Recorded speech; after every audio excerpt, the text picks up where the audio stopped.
Sorry, we're going on to our next question. Andrew Pereira with a question for Mr. Caldwell. Mr. Caldwell, this is a good question for you because you were in the private sector for quite a while before moving on to public service. The 2011 Small Business Survival Index by the Small Business and Entrepreneurship Council ranks Hawaii 39 out of the 50 states. How can Honolulu create a better business climate?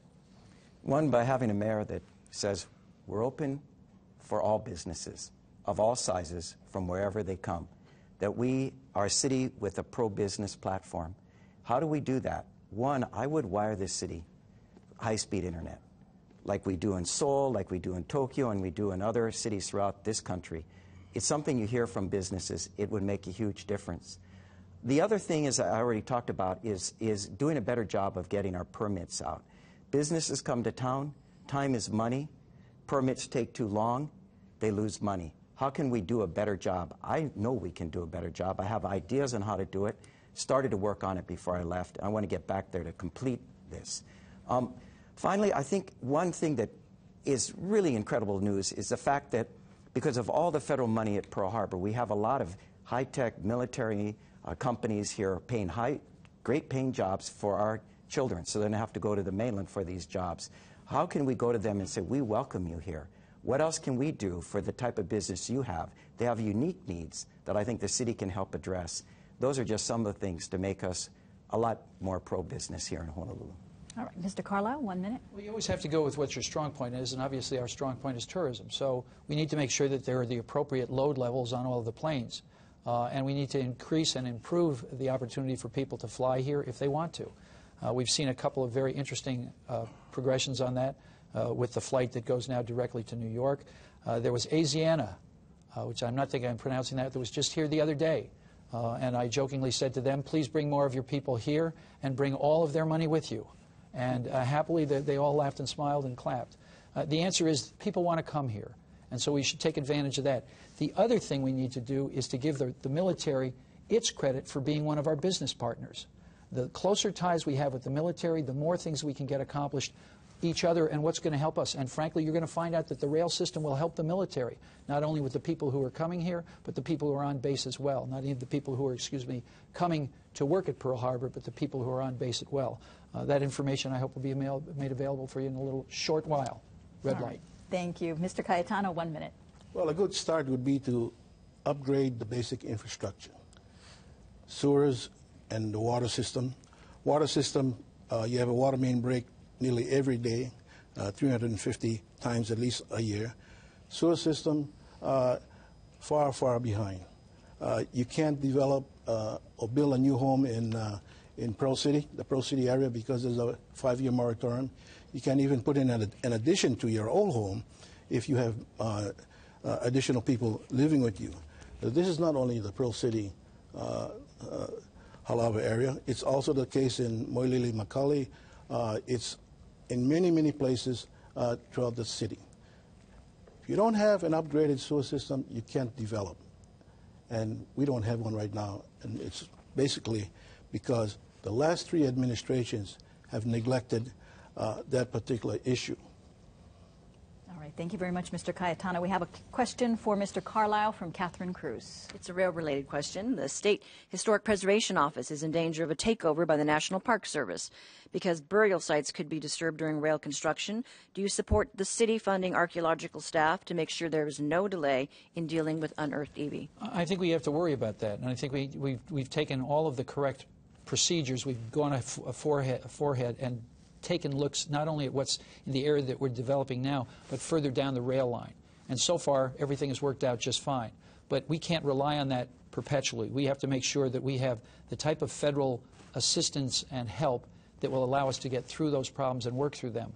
But what we're doing is anticipating areas that we're going to specifically for looking whether there's going to be issues with the EV and whether or not there's going to be problems with that.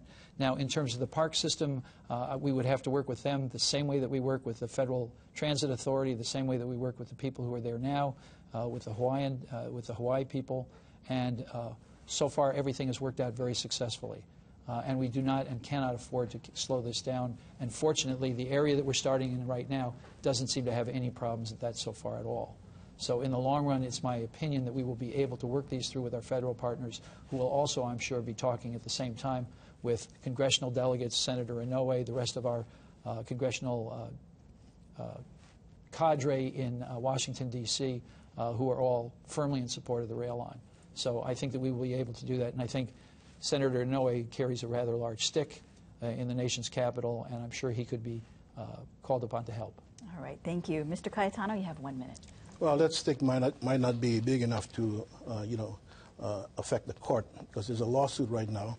And basically the lawsuit charges that the city ignored, for example, the Oahu Burial Council, that the archaeological studies being done in segments are really a violation of the federal NEPA law.